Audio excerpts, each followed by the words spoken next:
I'm going to show you how to use something called Easybib for your works cited.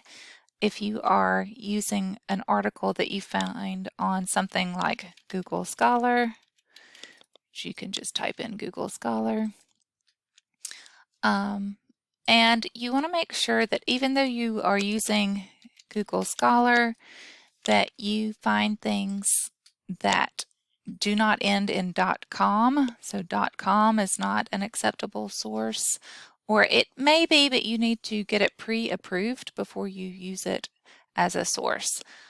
So anything that ends in .edu, those are going to be the most well-respected sources. You can sometimes use .org. You can also use .gov sources, but generally .edu sources are the ones that are considered most substantial and most academic of sources. So find your source and then go to a new link and just type in Easybib, and that's an easy way to find Easybib. It is one where you will have to watch a little ad to access the thing, but don't buy Easybib. It's not really worth that. So hit Create Citation when you're ready to create your citation. Go back to your article on Google Scholar or wherever you found your article. Highlight the address bar, hit Control-C to copy. Go back to Easybib. Even though this is a journal article we can see from Google Scholar, just go ahead and click Website. It's usually easier for just copying the URL into it, and then hit Search, and it will tell you whether or not it found your article, and you can see by the title I have found the correct article. And it gives you everything they found, tells you what you may need to fill in on your own, but go ahead and just click Continue and see what needs filling in on the next step, because you still have blanks you can fill in. So although it told me I needed to fill in the publisher sponsor, it filled it in for me, so it did find it, which is great. Also, you'll notice in the article title, it only has a couple of words capitalized, and for MLA format, you definitely want capitalization for all the major words of your titles. But generally using Easybib, I have found that when you go to the next step, it capitalizes those for you. So just wait until it's completely done to see what changes you need to make. So then hit Complete Citation. You definitely want it to be MLA 9, which is what we have, or whatever the most current MLA format is if you are watching this in another semester. You can ask your instructor what MLA format you should use, but generally the most up-to-date one will be accepted. So you can see I've copied this one before as practice. Here's another one. So you can hit Copy Citation for the one that's highlighted, and then go to your basic Office 365 software where you're going to make your works cited page. Open a new page, create a Word document.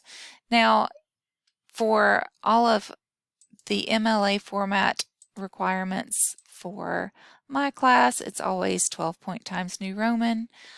You would want to center the title Works Cited. If you are only citing one work, it would be work without an S. Hit Enter, then go back up here and click the left align, not this very spread out justify, but the left align. And then you can hit right click and then paste. And hopefully, oh, it wants me to do not that, but Control V for pasting. And you'll see I got my works cited for that source in there.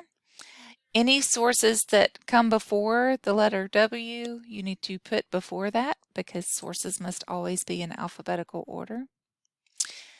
Now I'm highlighting this to fix the line spacing, because it should all be double spaced. There should be no extra line spaces here.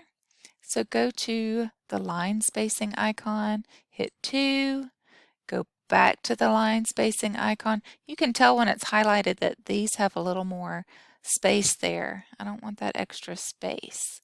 So back to the line spacing. Where it says remove, that tells me that there is space that could still be removed. So I want to click remove, and you see how it shrunk up a bit. If you are using AVL, you should have access to AVL by going through the Wall Estate home screen. And AVL is great for Works Cited because it gives you the Works Cited for pretty much everything you're going to use. You're going to use college and university sources.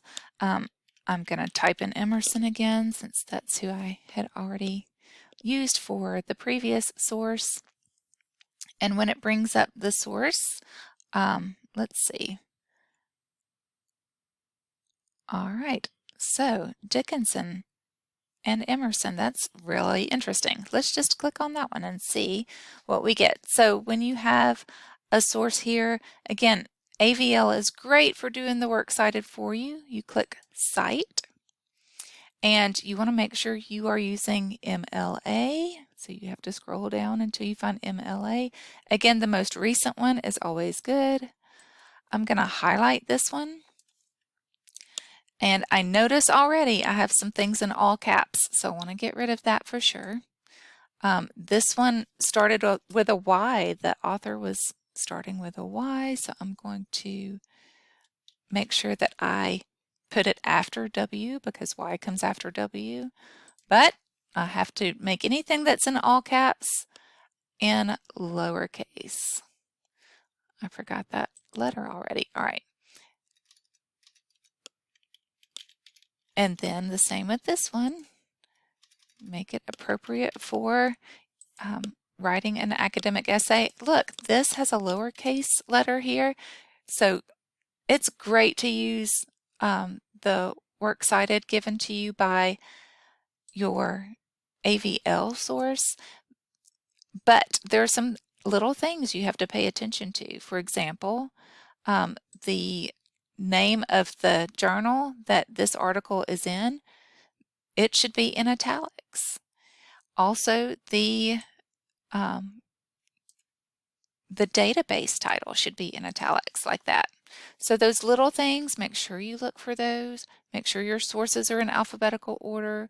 Make sure your article titles are in quotation marks. You'll see 3 quotation marks here because for any quotation within a quotation, you use single quotation marks there. This one looks good. The spacing looks good. So that's it for Works Cited for articles.